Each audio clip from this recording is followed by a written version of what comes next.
the Chicago Bears saw their season come to a painful halt in the divisional round. And this one is going to linger for a long time because it never felt like a game that slipped away. Due to being outmatched, it felt like a game that was there to be taken. A game where the Bears were good enough to win, physical enough to compete, and talented enough to put the Rams away, but simply could not get out of their own way when it mattered most. When the final whistle blew and the scoreboard showed a 20-7 defeat, the number itself did not tell the real story of how tight, tense, and frustrating this night truly was for anyone wearing navy and orange from the opening drive. There was a sense that the Bears had come ready, the energy was right, the early execution looked sharp, and the opportunity to seize control was sitting there waiting.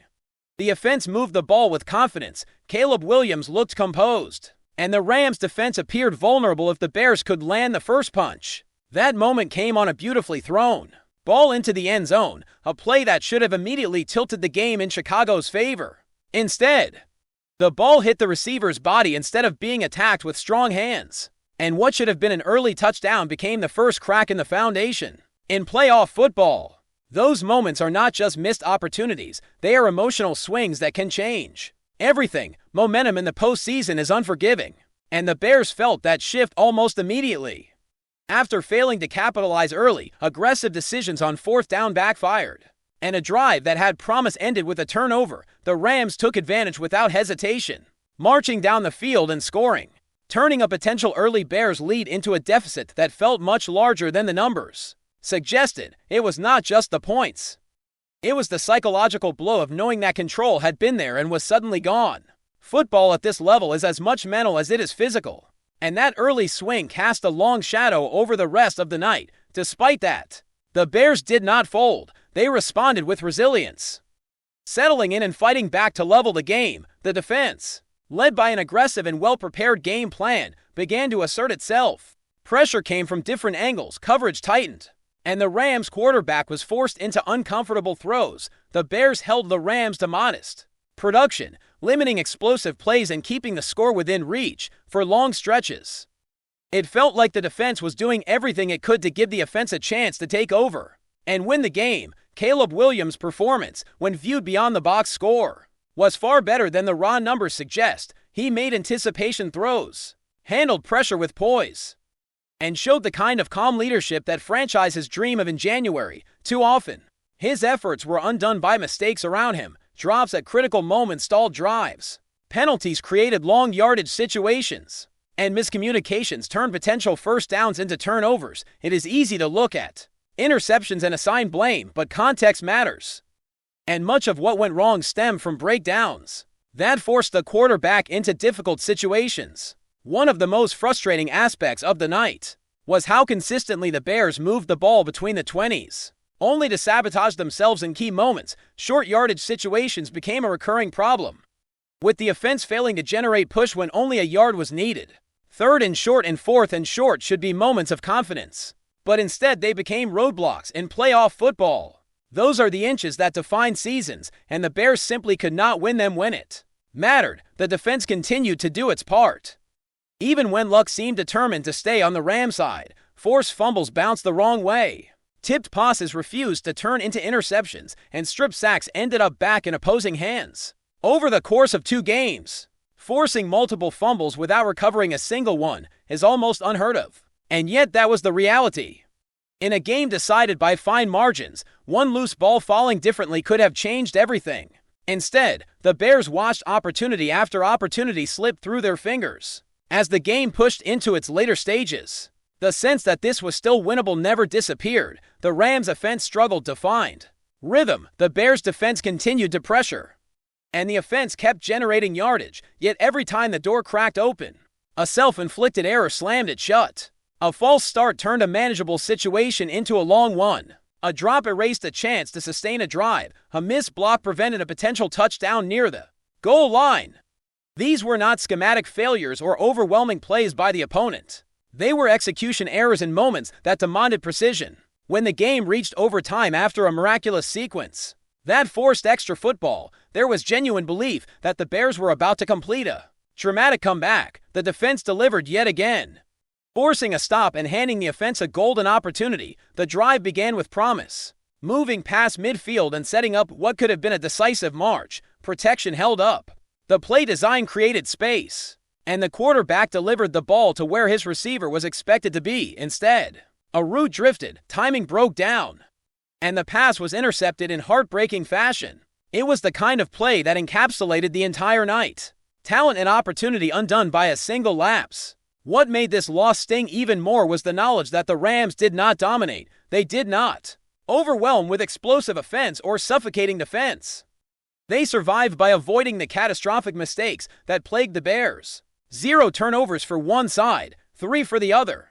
That difference alone often decides playoff games. When combined with failures in short yardage and missed chances in the red zone, the outcome became painfully clear. The Bears were not beaten so much as they beat themselves. Still, within the disappointment, there were undeniable positives that point toward a bright future. The quarterback showed growth, toughness, and clutch ability throughout the season, delivering moments that will be remembered for years. The defense demonstrated that it can compete with elite teams on the biggest stage. The foundation of this roster looks real, built on young talent and a culture that expects to win meaningful games in January. This loss hurts precisely because expectations have changed, and that in itself is a sign of progress. The reality is that playoff windows are never guaranteed, and nights like this serve as harsh reminders of how narrow the margin for error truly is. One or two plays executed differently, one catch secured, 1 yard gained, and the narrative shifts entirely. Instead of talking about heartbreak, the conversation could have been about a statement. Win in a trip deeper into the postseason. That is what makes this defeat so difficult to accept.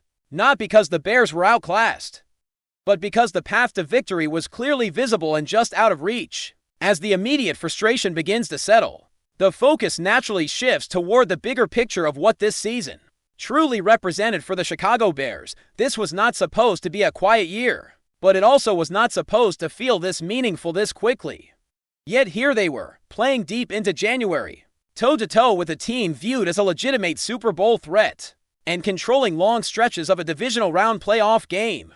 That context matters, even if it does nothing to ease the sting of how the night ended. What stands out most when replaying this game is how misleading the final statistics can be.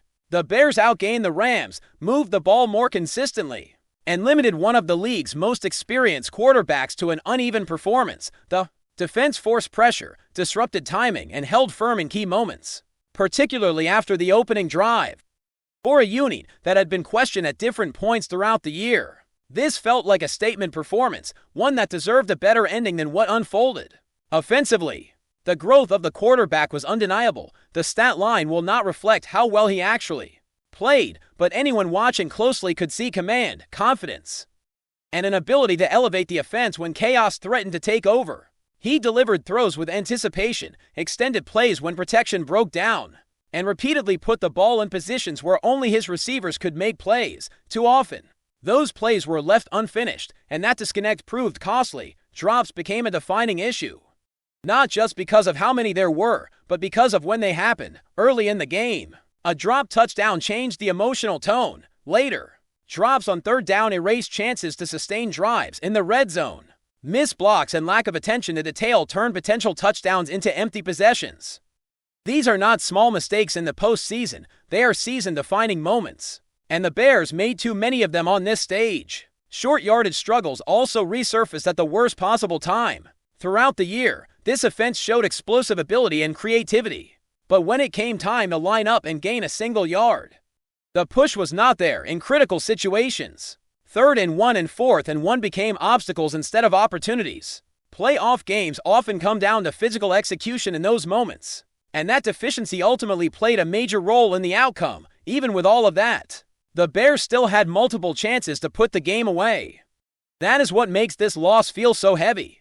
This was not a scenario where everything went wrong from start to finish. It was a game filled with moments where the Bears could have seized control, flipped momentum, and forced the Rams to chase. Instead, each opportunity was met with a setback, creating a constant uphill battle that became harder to climb as the night wore on. The lack of turnover luck was another cruel element.